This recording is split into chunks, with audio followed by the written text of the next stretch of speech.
সুখ, দুঃখ এবং শক্তি, এই তিন হলো এই সংসারের ত্রিদেবের মতো।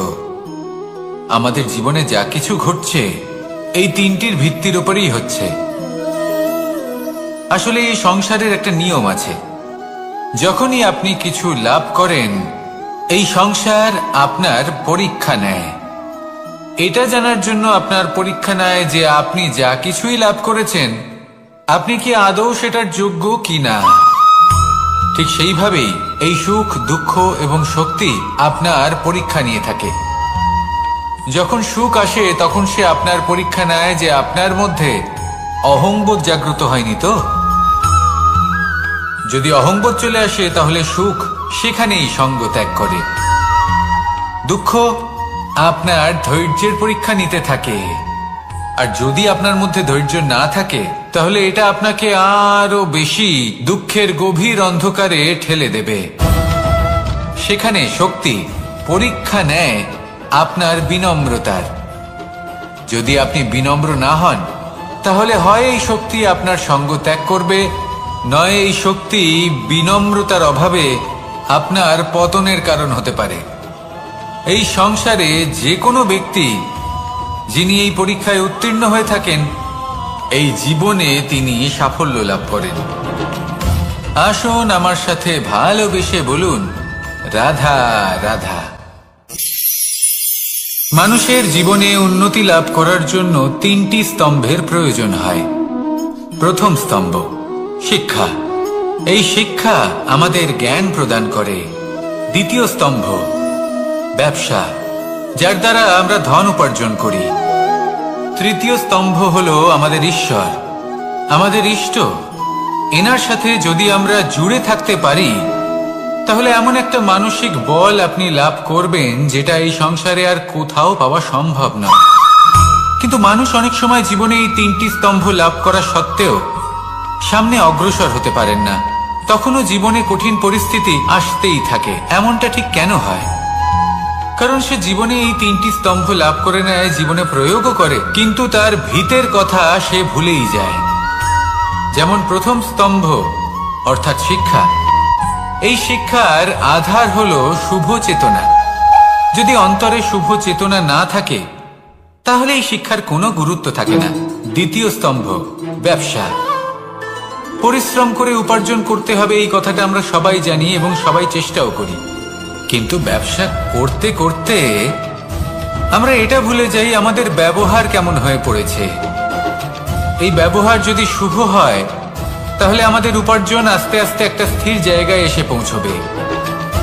এবং তৃতীয় স্তম্ভ আমাদের ভগবান, যদি ওনার স্মরণে আপনি যেতে চান তাহলে তার পূর্বে নিজের মা বাবাকে সেবা করুন, তাদের যত্ন করুন, তাদেরকে ভালোবাসুন, কারণ ওনারাই হলেন এই সংসারে আপনার সব থেকে বড় ইষ্ট।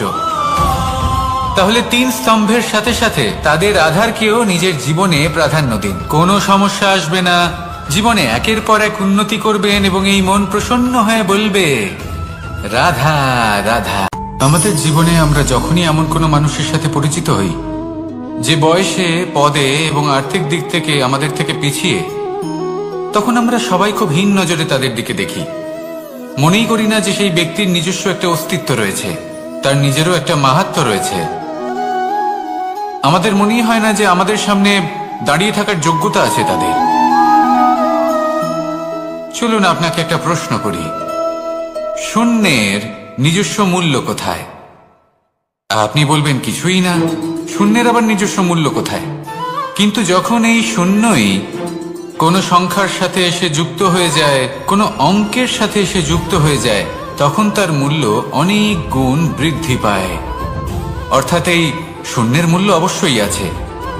আর আমাদের জীবনেও এমন কিছু ব্যক্তি থাকেন তাদের দেখে মনে হয় যে এদের কোনো মূল্যই নেই, কিন্তু যখন এই ব্যক্তি কারোর সাথে এসে জুড়ে যান তখন তার মূল্য সেই ব্যক্তির বৃদ্ধি ঘটায়। এই সংসারে এমন কোনো ব্যক্তি নেই যার কোনো মূল্য নেই। যদি আমরা ধনুকের কথা বলি তাহলে তার জন্য একটি দড়ির প্রয়োজন হয় যেটি প্রত্যঞ্চা হিসেবে ব্যবহৃত হয়। যদি এই প্রত্যঞ্চা না থাকে তাহলে ধনুকের কোনো মূল্যই থাকে না। যদি প্রত্যঞ্চা না থাকে তাহলে ধনুকের অস্তিত্ব অসম্পূর্ণ থেকে যায়। এই সংসারে যে কোনো ব্যক্তি হোক বা যে কোনো বস্তু হোক, প্রত্যেকের নিজস্ব একটি মূল্য আছে। তার সম্মান করুন, সামনে অগ্রসর হন, আর আমার সাথে ভালোবেসে বলুন রাধা রাধা। মানুষের এই সংসারে জীবনযাপন করার জন্য কিছু জিনিসের প্রয়োজন পড়ে। এমন কিছু আবেগ, এমন কিছু বস্তু আছে যেগুলো তার প্রয়োজন হয়, কিন্তু সব থেকে বেশি যে জিনিসটা তার প্রয়োজন হয় সেটা হলো সম্মানের। আমাদের ভালো লাগে যখন কেউ আমাদের সম্মান করে। আমরা কাউকে সম্মান করলে তারও সেটা ভালো লাগে। কিন্তু আপনি দেখবেন যে সংসারে বেশিরভাগ মানুষ দুটি মাপদণ্ডের ভিত্তিতে সম্মান করেন, হয় বয়স দেখে করেন বা উপার্জন দেখে, অর্থাৎ সেই ব্যক্তি কতটা উপার্জন করেন। এবার ভেবে দেখুন, এটা আবশ্যক নয় কারোর বয়স যদি বেশি হয় তার বুদ্ধিও ততটাই বেশি হবে। আবশ্যক এটাও নয় যে কোনো ব্যক্তি যদি অত্যন্ত ধনী হন বা তার মনও নির্মল হবে বা তিনি সৎকর্ম করবেন বা এমন কোনো কর্ম করবেন যাতে উনি সম্মান লাভ করতে পারেন। হতে পারে উনি ধনী কিন্তু দুশ্চরিত্র। সেই জন্য বয়স বা উপার্জন দেখে কোনো ব্যক্তিকে সম্মান করবেন না, কর্ম দেখুন।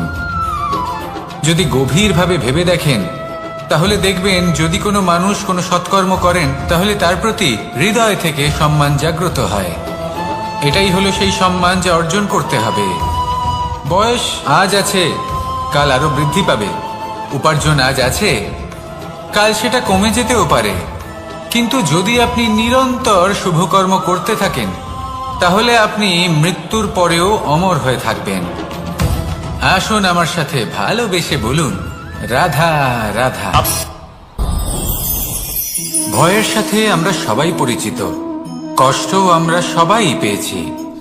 কখনো কখনো আমরা অসুস্থ হয়ে পড়ি, আর এমন সময় হলে মাতার মমতা, কখনো বাবার স্নেহ, কখনো বন্ধুদের পাশে থাকার অনুভূতি আমাদের রোগ নিরাময়ে সাহায্য করে।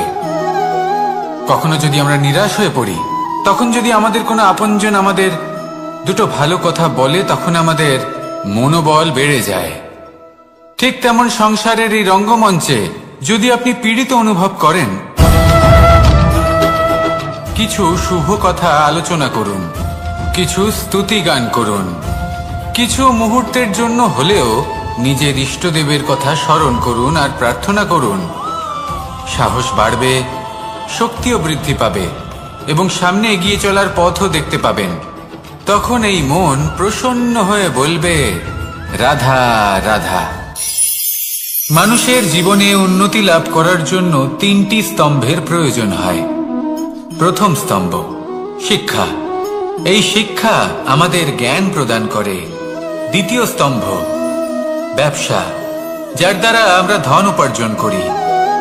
তৃতীয় স্তম্ভ হলো আমাদের ঈশ্বর, আমাদের ইষ্ট। এনার সাথে যদি আমরা জুড়ে থাকতে পারি তাহলে এমন একটা মানসিক বল আপনি লাভ করবেন যেটা এই সংসারে আর কোথাও পাওয়া সম্ভব নয়।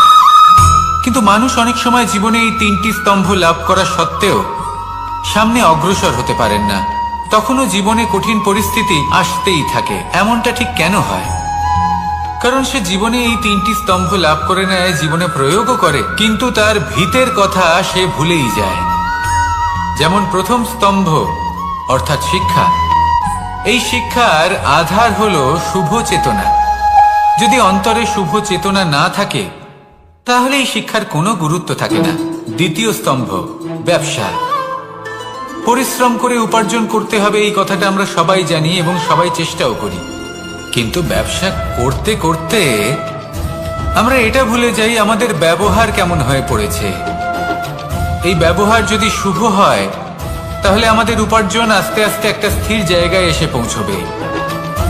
এবং তৃতীয় স্তম্ভ আমাদের ভগবান। যদি ওনার স্মরণে আপনি যেতে চান তাহলে তার পূর্বে নিজের মা বাবাকে সেবা করুন, তাদের যত্ন করুন, তাদেরকে ভালোবাসুন, কারণ ওনারাই হলেন এই সংসারে আপনার সব থেকে বড় ইষ্ট। তাহলে তিন স্তম্ভের সাথে সাথে তাদের আধারকেও নিজের জীবনে প্রাধান্য দিন। কোনো সমস্যা আসবে না, জীবনে একের পর এক উন্নতি করবেন এবং এই মন প্রসন্ন হয়ে বলবে, রাধা রাধা।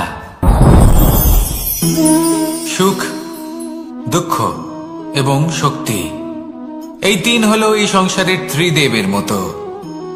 আমাদের জীবনে যা কিছু ঘটছে এই তিনটির ভিত্তির উপরেই হচ্ছে। আসলে এই সংসারের একটা নিয়ম আছে, যখনই আপনি কিছু লাভ করেন এই সংসার আপনার পরীক্ষা নেয়। এটা জানার জন্য আপনার পরীক্ষা নেয় যে আপনি যা কিছুই লাভ করেছেন আপনি কি আদৌ সেটার যোগ্য কিনা। ঠিক সেইভাবেই এই সুখ, দুঃখ এবং শক্তি আপনার পরীক্ষা নিয়ে থাকে। যখন সুখ আসে তখন সে আপনার পরীক্ষা নেয় যে আপনার মধ্যে অহংবোধ জাগ্রত হয়নি তো। যদি অহংবোধ চলে আসে তাহলে সুখ সেখানেই সঙ্গ ত্যাগ করে। দুঃখ আপনার ধৈর্যের পরীক্ষা নিতে থাকে, আর যদি আপনার মধ্যে ধৈর্য না থাকে তাহলে এটা আপনাকে আরো বেশি দুঃখের গভীর অন্ধকারে ঠেলে দেবে। সেখানে শক্তি পরীক্ষা নেয় আপনার বিনম্রতার। যদি আপনি বিনম্র না হন তাহলে হয় এই শক্তি আপনার সঙ্গ ত্যাগ করবে, নয় এই শক্তি বিনম্রতার অভাবে আপনার পতনের কারণ হতে পারে। এই সংসারে যে কোনো ব্যক্তি যিনি এই পরীক্ষায় উত্তীর্ণ হয়ে থাকেন এই জীবনে তিনি সাফল্য লাভ করেন। আসুন আমার সাথে ভালোবেসে বলুন, রাধা রাধা। ভয়ের সাথে আমরা সবাই পরিচিত, কষ্টও আমরা সবাই পেয়েছি। কখনো কখনো আমরা অসুস্থ হয়ে পড়ি, আর এমন সময় হলে মাতার মমতা, কখনো বাবার স্নেহ, কখনো বন্ধুদের পাশে থাকার অনুভূতি আমাদের রোগ নিরাময়ে সাহায্য করে। কখনো যদি আমরা নিরাশ হয়ে পড়ি, তখন যদি আমাদের কোনো আপনজন আমাদের দুটো ভালো কথা বলে তখন আমাদের মনোবল বেড়ে যায়। ঠিক তেমন সংসারের এই রঙ্গমঞ্চে যদি আপনি পীড়িত অনুভব করেন, কিছু শুভ কথা আলোচনা করুন, কিছু স্তুতি গান করুন, কিছু মুহূর্তের জন্য হলেও নিজের ইষ্টদেবের কথা স্মরণ করুন আর প্রার্থনা করুন। সাহস বাড়বে, শক্তিও বৃদ্ধি পাবে এবং সামনে এগিয়ে চলার পথও দেখতে পাবেন। তখন এই মন প্রসন্ন হয়ে বলবে, রাধা রাধা। এই সংসারে কখনো কোনো ব্যক্তিকে তার বাইরের পোশাক দেখে বিচার করার চেষ্টা করবেন না, এটা খুব বড় ভুল করবেন।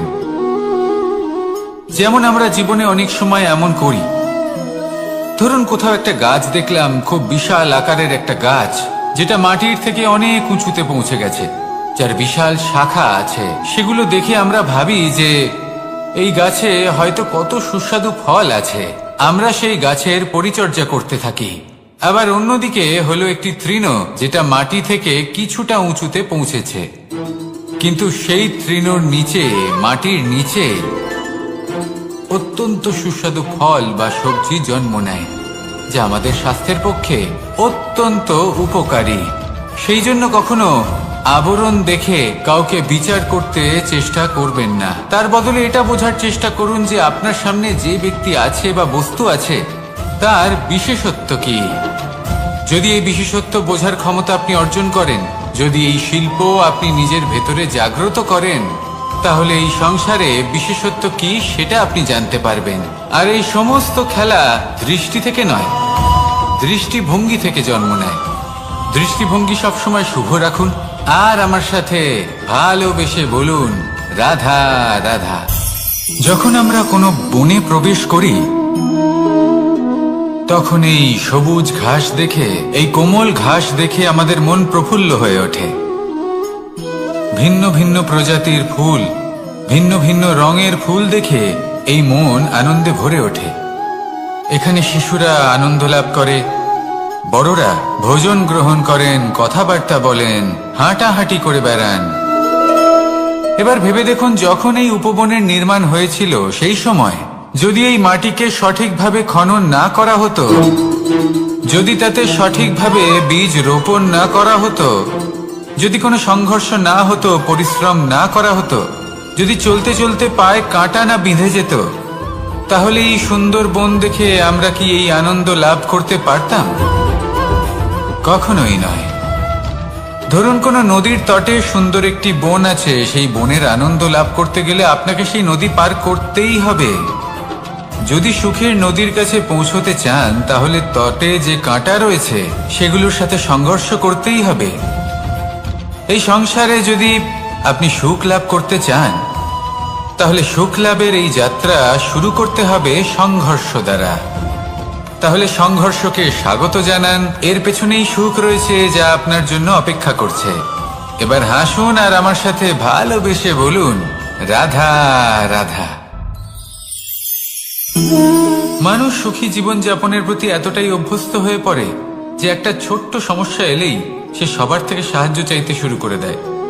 সে সাহায্য লাভও করে এবং সেই সংকট থেকে সে বেরিয়েও আসে। কিন্তু এই সাহায্য কিছু মুহূর্তের, আর কিছু মুহূর্তের হলো এই দুঃখ।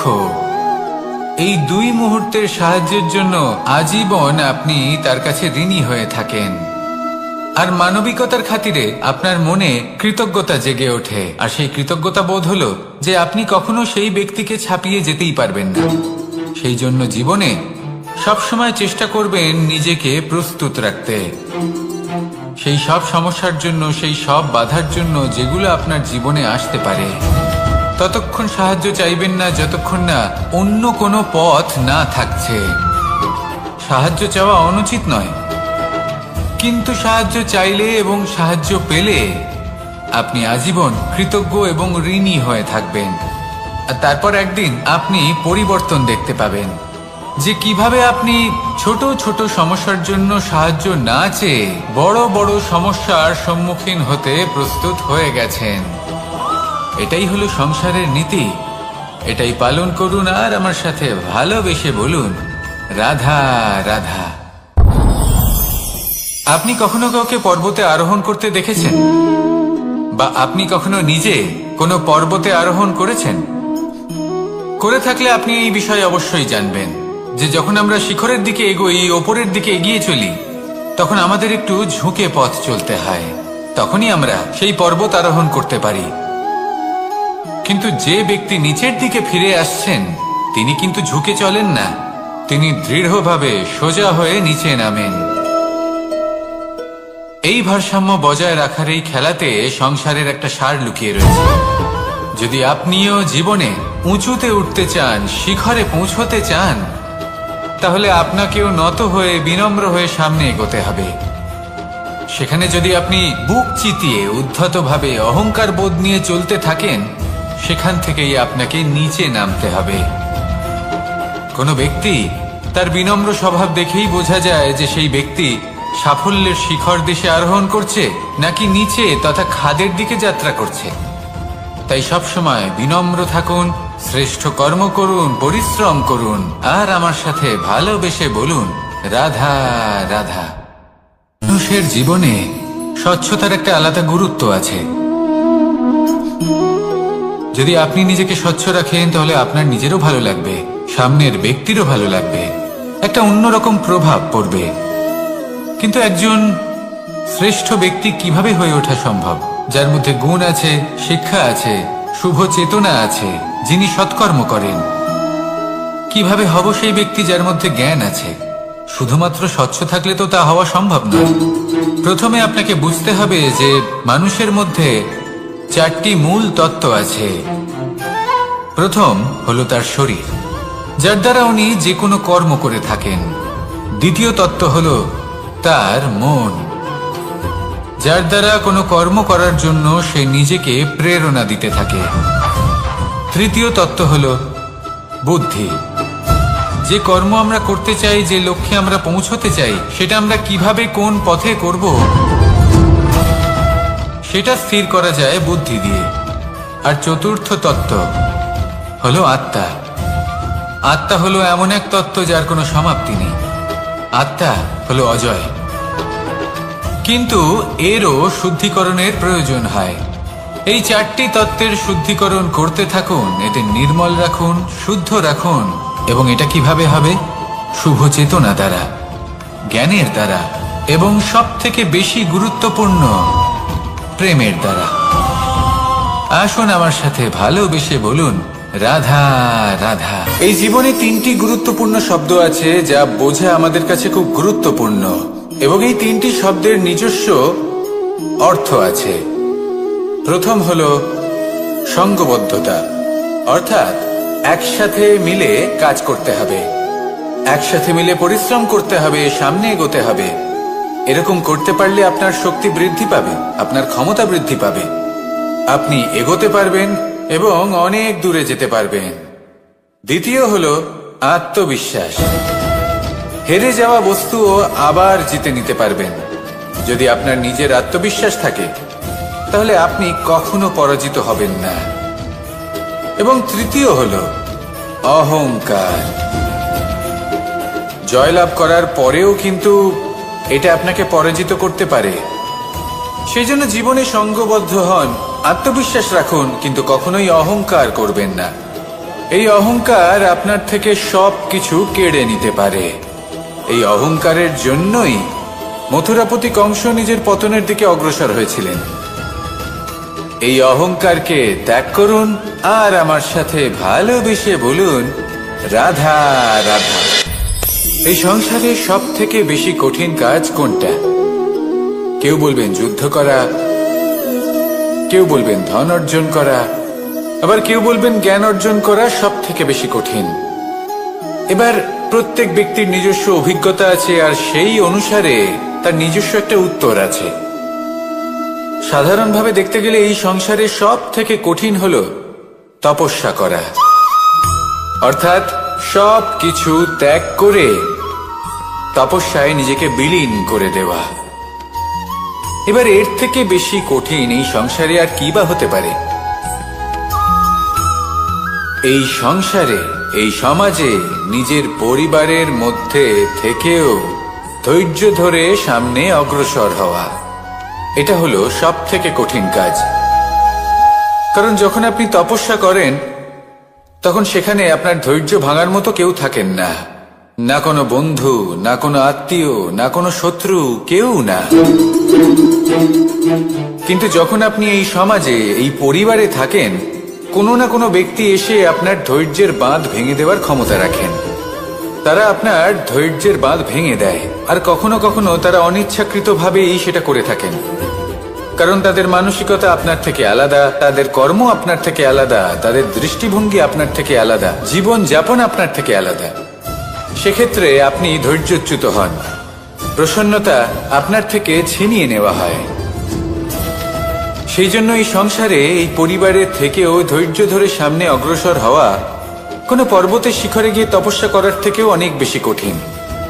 আর যে ব্যক্তি এই সমাজেই, এই পরিবারে, সেই সকল মানুষের মধ্যে থেকে গিয়েও ধৈর্য ধরে অগ্রসর হতে থাকেন, যারা এই কাজটা শিখে নিতে পারেন, তারাই কিন্তু জীবনে আনন্দ লাভ করতে পারেন। এই ধৈর্যই শেষে আপনার জীবনে প্রসন্নতা বহন করে আনবে। তাই ধৈর্য ধরে জীবনের পথে অগ্রসর হন আর আমার সাথে ভালোবেসে বলুন, রাধা রাধা। আমরা যখনই কোনো গাছের চারা রোপণ করি তখন সবার আগে পরীক্ষা করে দেখি যে যেখানে আমরা চারা রোপণ করতে চলেছি সেখানকার মাটি আদৌ উর্বর কিনা, সেই মাটি সেই চারাকে বাড়তে সাহায্য করবে কিনা। যখন একটা চারা রোপণের আগে আমরা এত কিছু ভাবতে পারি, তাহলে কাউকে বিশ্বাস করার আগে আমরা কেন ভাবি না? জীবনে কখনো এই বিশ্বাসরূপী চারা কোথাও রোপণ করার আগে বোঝার চেষ্টা করুন যে যার ওপর আপনি বিশ্বাস করতে চলেছেন সে কি আদৌ আপনার বিশ্বাসের যোগ্য কি না। ভেবে দেখুন সেই ব্যক্তি ভবিষ্যতে গিয়ে আপনার বিশ্বাস ভাঙতে পারে কিনা।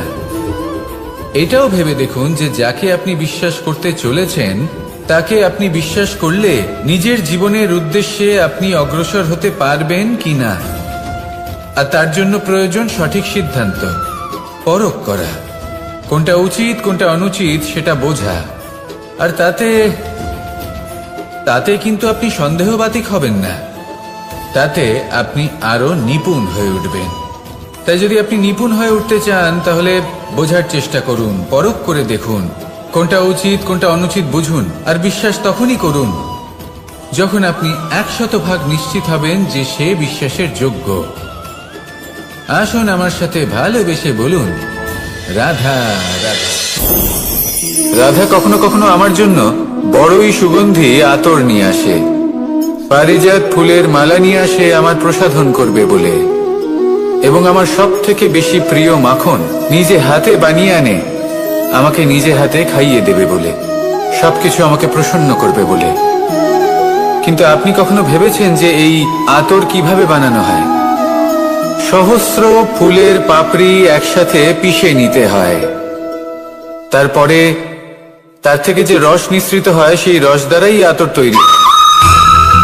অনেক সংখ্যক ফুলকে অসীম যন্ত্রণা ভোগ করতে হয়, তবে তারা আমার প্রসাধন সামগ্রী হয়ে উঠতে পারে। দুধ থেকে মাখন তৈরি করার জন্য কতটা পরিমাণ মন্থন সহ্য করতে হয় সেটা আপনি জানেন। ঠিক সেই রকমই হলো আমাদের জীবনও। বিপদও আসে, কঠিন পরিস্থিতিও আসে, এর সম্মুখীন হতে শিখুন। মনে রাখবেন, আপনি হলেন সেই দুধ যাকে মন্থন সহ্য করতে হবে মাখন হয়ে ওঠার জন্য। মনে রাখবেন, আপনি হলেন সেই ফুলের মতন যাদের পিষ্ট হতে হবে সুগন্ধি আতর হয়ে ওঠার জন্য, যাকে এই সংসার পছন্দ করে। কখনো কখনো জীবনে আপনার সাথে খারাপ শুধুমাত্র এই কারণে ঘটে যাতে আপনার শ্রেষ্ঠ রূপ এই সংসারের সামনে আসতে পারে। শুধুমাত্র কঠিন পরিস্থিতি এবং বিপদকে একটা সুযোগ হিসেবে দেখার চেষ্টা করুন। আপনার জন্য এই সংসার বদলে যাবে, সংসারকে দেখার দৃষ্টিভঙ্গি পাল্টে যাবে, আপনার ভাগ্য পাল্টে যাবে, আর এই মন প্রসন্ন হয়ে বলবে, রাধা রাধা। পাশা নামক এই খেলাটি আপনারা নিশ্চয়ই খেলেছেন, না খেলে থাকলে দেখেছেন, আর যদি দেখেও না থাকেন তাহলে নিশ্চিত রূপে শুনেছেন। মহাভারতের এই মহাযুদ্ধ কোথাও না কোথাও এই পাশা নামক খেলার কারণে হয়েছিল। পাশার এই বিচিত্র খেলা, দান, এইসবের কারণে কেউ নিজের মাথায় রাজ মুকুট পরিধান করেছিলেন, আবার সেখানে পরাজিত হওয়ার জন্য কাউকে বনবাসও ভোগ করতে হয়েছিল। কিন্তু এই খেলা সমাপ্ত হওয়ার পরে সমস্ত ঘুঁটি আর এই পাশার ছক একই পুটলিতে স্থান পেল। এটাই হলো আমাদের জীবন। এই সংসারে আমরা জয় পরাজয়ের বিষয়ে এতটাই ভাবি, এত চিন্তা করি যে এই জীবনের খেলার আনন্দটাই উপভোগ করতে পারি না। আর অবশেষে কি হয়? কেউ জয়ী হন, কেউ পরাজিত হন, কিন্তু দুজনেই একই স্থানে পৌঁছে যান। প্রত্যেক ব্যক্তি মৃত্যুর পরে একটি নির্দিষ্ট স্থানেই পৌঁছতে বাধ্য, কিন্তু ততক্ষণ এই জীবন, এই খেলা, তার আনন্দ উপভোগ করুন। এই সংসারে সেই ব্যক্তি শ্রেষ্ঠ স্থানে পৌঁছতে পেরেছেন যিনি এই সংসারকে প্রকাশ প্রদান করেছেন, যিনি কখনো জয় পরাজয় এ বিষয়ে ভাবেননি, শুধু এই জীবনের খেলার আনন্দ উপভোগ করেছেন। এটাই আপনিও করুন, আর আমার সাথে ভালোবেসে বলুন, রাধা রাধা। প্রত্যেক মানুষ নিজের জীবনে দুঃখ অনুভব করেন। প্রত্যেকের দুঃখ আলাদা হতে পারে। কারোর মনে এই দুঃখ থাকে যে সে তার বাবা মায়ের সব ইচ্ছে পূরণ করতে পারেননি। কেউ এটা ভেবে দুঃখ পান যে সে চিরকাল সদাচার করেছেন, সৎকর্ম করেছেন, কিন্তু তাও তাকে দুরাচারী বলে মনে করা হয়। কেউ এটা ভেবেও দুঃখ পান যে তার সামনে যে ব্যক্তি রয়েছেন তার চোখে তিনি শত্রু হয়ে উঠেছেন বা দুষ্ট হয়ে উঠেছেন, যেখানে তিনি হয়তো কোনো অনুচিত কাজই করেননি। এবার এই সমস্ত বিষয় নিয়ে ভেবে নিজের ব্যক্তিত্ব নিয়ে সন্দেহ প্রকাশ করবেন না। যদি নিজের ব্যক্তিত্ব নিয়ে কোনো সন্দেহ থেকে থাকে তাহলে কর্ম সংক্রান্ত প্রশ্ন করুন যে আপনি যা করেছেন তাতে কি উচিত ছিল, কি অনুচিত ছিল। যেটা প্রয়োজন সেটা এটা বোঝার যে আপনার অন্তর্মন, আপনার বিবেক আপনাকে কি বলছে, আর আপনার অন্তর্মন আর আপনার বিবেক আপনাকে যেটা করতে বলবে শুধু সেটাই করুন। আর তারপরে এই সংসার কি বলবে, কি ভাববে সেসব নিয়ে ভাবতে যাবেন না, কারণ এই সংসার তো ঈশ্বরকেও প্রশ্ন করে থাকে, ঈশ্বরকেও দোষী মনে করে। কখনো কখনো যখন কোনো ঘটনা মানুষের ইচ্ছা অনুযায়ী ঘটে না, তখন মানুষ এটা বলে যে হে ঈশ্বর, আপনি আমার পাশে থাকলেন না, আপনি বড়ই কঠোর, এটা আপনার দোষ। যেখানে বেশিরভাগ সময় হয়তো সে নিজেই নিজের কর্মফল ভোগ করছে, আর কখনো কখনো ঈশ্বর হয়তো তার জন্য আরো ভালো কোনো পরিকল্পনা করে রেখেছেন, কিন্তু মানুষ সেটা বুঝতে পারে না। তাই দিনের শেষে যেটা প্রয়োজন সেটা হলো নিজের মনের কথা বুঝতে হবে। আপনার বিবেক কি বলছে শুধু সেটাই করুন, আর সামনে এগোতে থাকুন। আমার সাথে ভালোবেসে বলুন, রাধা রাধা। পরিবর্তন, এটা হলো সৃষ্টির অমূল্য নিয়ম। এই সংসারে সবকিছু সময়ান্তরে পরিবর্তিত হয়, এই সময়ও পরিবর্তিত হয়। পরিবর্তন চিরকাল হয়ে এসেছে আর চিরকাল হতে থাকবে, কিন্তু এবার আমরা সেই পরিবর্তন কিভাবে লাভ করব যেটা আমাদের প্রয়োজন, যেটা আমরা চাই। আমরা জীবনে বিকাশ চাই। এই বিকাশ কিভাবে লাভ করতে পারি? এই প্রকৃতি কিন্তু আমাদের অত্যন্ত উত্তম উদাহরণ দিয়ে বুঝিয়েছে। একটি বিন্দুর উদাহরণ দিয়েছে যা ভবিষ্যতে একটা বিশাল নদীর আকার ধারণ করে। এটা কিভাবে হয়? মেঘ থেকে একটি বিন্দু ঝরে পড়ে সেই পর্বতের ওপর যেখানে হিম আছে। সেই হিমের সংস্পর্শে আসা মাত্র সেই বিন্দুর সাথে আরো বেশ কিছু বিন্দু যুক্ত হয়, তারপর তারা অগ্রসর হয়, আরো কিছু বিন্দু যুক্ত হয়, আস্তে আস্তে একটা ক্ষীণ ধারার রূপ ধারণ করে, এবং সেটাই ভবিষ্যতে আরো এগোতে থাকে। অনেকটা যাওয়ার পর যখন অনেক সংখ্যক বিন্দু একসাথে যুক্ত হয়, তখন সেটা বিশাল নদীর আকার ধারণ করে। এবার আমরা মানুষ বলে আমাদের সাথে এই নিয়মের অন্যথা হয় তা নয়। আমরাও এই প্রকৃতির অংশ, আমাদের ক্ষেত্রেও একই নিয়ম প্রযোজ্য। যখন পরিশ্রম করে অনেক সংখ্যক বিন্দু আমরা একত্রিত করব, তখনই পরিবর্তনের নদী প্রবাহিত হবে। প্রয়োজন হলো নিরন্তর পরিশ্রম করা এবং ধৈর্য ধরা।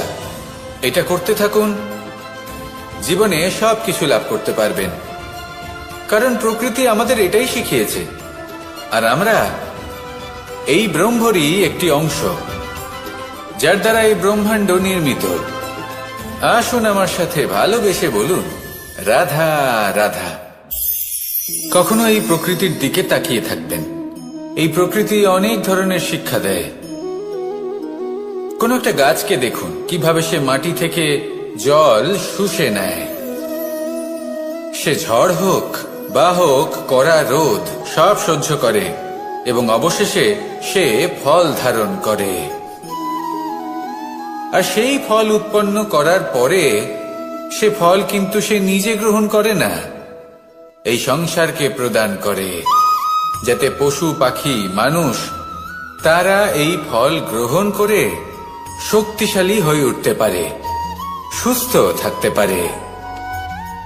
সেভাবেই নদী, সরোবর এরা নিজেরাও কিন্তু নিজেদের জল গ্রহণ করে না, মাটিকে প্রদান করে, পশু পাখিকে প্রদান করে। সূর্য নিজেও নিজের জন্য প্রজ্বলিত হয় না, সে প্রকাশ ছড়িয়ে দিতে চায় আমাদের সবার কাছে, সে আলো পৌঁছে দিতে চায়। এই প্রত্যেকের কর্মে পরমার্থ নিহিত আছে, আর সেই জন্যই এদের সকলকে পুজো করা হয়। তাই মনে রাখবেন,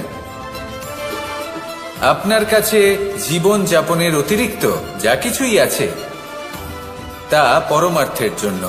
তাহলে তার সদ্ব্যবহার করুন, আর আমার সাথে ভালোবেসে বলুন, রাধা রাধা। আমরা প্রত্যেকেই অবশ্যই এমন সময় দেখেছি যখন অনেকগুলো সমস্যা একসাথে আমাদের জীবনে এসে পড়ে। সমস্যা আমাদের প্রত্যেকের জীবনেই থাকে। আমরা তার সমাধান খুঁজতে চেষ্টা করি, কখনো সমাধান খুঁজে পাই, আবার কখনো যতই চেষ্টা করি না কেন কোনো সমাধান খুঁজেই পাই না। আর যখন এটা হয় তখন মানুষ অত্যন্ত বিচলিত হয়ে পড়েন। নিজের আত্মীয় স্বজন, নিজের বন্ধু বা সংসার, এদের ওপরে এই দোষ চাপিয়ে দেন যে এদের জন্যই এই সমস্যা এসেছে। এবার যদি আমি আপনাকে কোনো পরামর্শ দিই, তাহলে এটাই বলবো যে দৃষ্টিভঙ্গি পাল্টে দেখুন। এই দৃষ্টিভঙ্গি দিয়ে দেখুন যে এই সংসারে যে সমস্যাই আসুক না কেন তার জন্য কেউ দোষী নয়, না আপনি না অন্য কেউ। এই পুরো খেলাটাই আপনার মানসিকতা, আপনার দৃষ্টিভঙ্গি, আপনার মনে। কিভাবে বোঝাচ্ছি? যখন আমাদের মন শক্ত থাকে তখন কঠিন থেকে কঠিনতর পরিস্থিতিও আমাদের জীবনে খুব বেশি হলে প্রতিস্পর্ধা হয়ে থেকে যায়। সেখানে যদি আমাদের মন দুর্বল থাকে, তখন অল্প কঠিন পরিস্থিতিও আমাদের কাছে খুব বড় সমস্যা হয়ে যায়, তাই না? একটা শক্ত মন কঠিন পরিস্থিতিকে প্রতিস্পর্ধা হিসেবে দেখে আর তার মধ্যে ওটা সুযোগ খুঁজে নেয়। আমাদের শুধু এটাই করতে হবে। এই সংসারে অন্য কাউকে দোষী মনে করলে আপনার সমস্যা দূর হয়ে যাবে না। সেই জন্য এই সংসারকে দোষ দেওয়ার বদলে এই সমস্যার মূলে চলে যান, সেটাকে বুঝুন, নিজের এই মনকে শক্ত করে তুলুন। যদি আপনার মন শক্তিশালী হয়, তাহলে এই সংসারে অনেক বড় বড় কঠিন থেকে কঠিনতর পরিস্থিতিও যদি আসে, আপনার জীবনে যতই বড় বড় সমস্যা আসুক না কেন, আপনার লক্ষ্য লাভে বাধা দিতে পারবে না। আসুন আমার সাথে ভালোবেসে বলুন, রাধা রাধা। আমরা সবাই পাথর দেখেছি, পর্বতও দেখেছি, শুকনো পাতাও দেখেছি, শ্যামল বনানীও দেখেছি। কখনো ভেবেছেন পাথরের অস্তিত্ব কিন্তু ততক্ষণ পর্যন্ত যতক্ষণ সে পর্বতের গায়ে আটকে থাকে। যখন সেই পর্বত থেকে সেই পাথর ভিন্ন হয়ে যায় ও নিজের অস্তিত্ব হারিয়ে ফেলে। আস্তে আস্তে কখনো পাথর কেটে বা কখনো পিষ্ট হয়ে সেই পাথর আস্তে আস্তে মাটিতে পরিণত হয় এবং পূর্ণরূপে নিজের অস্তিত্ব হারিয়ে ফেলে। এটাই পাতার সাথেও হয়। এই পাতা যতক্ষণ গাছের ডালের সাথে যুক্ত ততক্ষণ তার অস্তিত্ব থাকে। যখনই ডাল থেকে বিচ্ছিন্ন হয়, সেও নিজের অস্তিত্ব হারিয়ে ফেলে। আর এটাই আমাদের সাথেও হয়। যতক্ষণ আমরা নিজেদের আপনজনের সাথে যুক্ত থাকি, আমাদের অস্তিত্ব বজায় থাকে। যখন আপনজনদের সাথে সম্পর্ক ছিন্ন করি, তখন আমরাও আমাদের অস্তিত্ব হারিয়ে ফেলি। এবার এই সংসারের প্রত্যেক ব্যক্তি স্বতন্ত্র থাকতে চান, আর অনেক ব্যক্তি স্বতন্ত্র থাকবেন বলে আপনজনদের দূরে করে দেন আর তাদের সাথে এই সম্পর্ক ছিন্ন করেন। এটা কি সত্যি প্রয়োজন? আপনজনদের সাথে সম্পর্ক ছিন্ন করে নিজের অস্তিত্ব হারিয়ে ফেলা প্রয়োজনীয়, নাকি আপনজনদের সাথে সম্পর্ক বজায় রেখে নিজেদের স্বতন্ত্র করে রাখা সেটা আবশ্যক? নির্বাচন আপনারই। আসুন আমার সাথে ভালোবেসে বলুন, রাধা রাধা। আপনি কি কখনো নৌকা যাত্রা করেছেন? করে না থাকলেও নিশ্চয়ই দেখেছেন যে এই জল যা নিজের অন্তরে সব কিছু সমাহিত করে নিতে পারে, এই নৌকা সেই জলের ওপরেই ভেসে থাকে। নদীর স্রোত কাটিয়ে সে সামনে অগ্রসর হয়। কিন্তু যদি এই নৌকায় কোনো ছিদ্র হয়, তাহলে কিন্তু সেই নৌকা ডুবে যাবে। আর এতে কোনো তফাৎ হবে না যে সেই ছিদ্র ছোট নাকি বড়, নৌকা ডুবে যাবে। এই ছিদ্র হলো আমাদের জীবনে আমাদের অপগুণ, আমাদের দোষ, আমাদের বিকার। কখনো এটা ভাববেন না যে এই দোষ খুবই ছোট, এতে কিছুই যাবে আসবে না। না, সেই ছোট দোষ, সেই ছোট বিকার যদি সেটাকে শুধরে না নেন, তাহলে সেটা আপনাকে আপনার পতনের দিকে নিয়ে যাবে। শেষ পর্যন্ত এটা আপনার উপর নির্ভরশীল যে আপনি কি চান। আপনার জীবনের এই নৌকা এভাবেই ডুবে যেতে দেখবেন, নাকি নিজেকে শুধরে নিয়ে সেই নৌকার সেই ছিদ্রটাকে ভরিয়ে তুলতে চাইবেন? নির্বাচন আপনার। আসুন আমার সাথে ভালোবেসে বলুন, রাধা রাধা। জল, জলই পৃথিবীতে বেঁচে থাকার জন্য আবশ্যক তো বটেই, কিন্তু এই জল আমাদের একটা অত্যন্ত গুরুত্বপূর্ণ শিক্ষা প্রদান করে। কখনো এই জলকে দেখেছেন?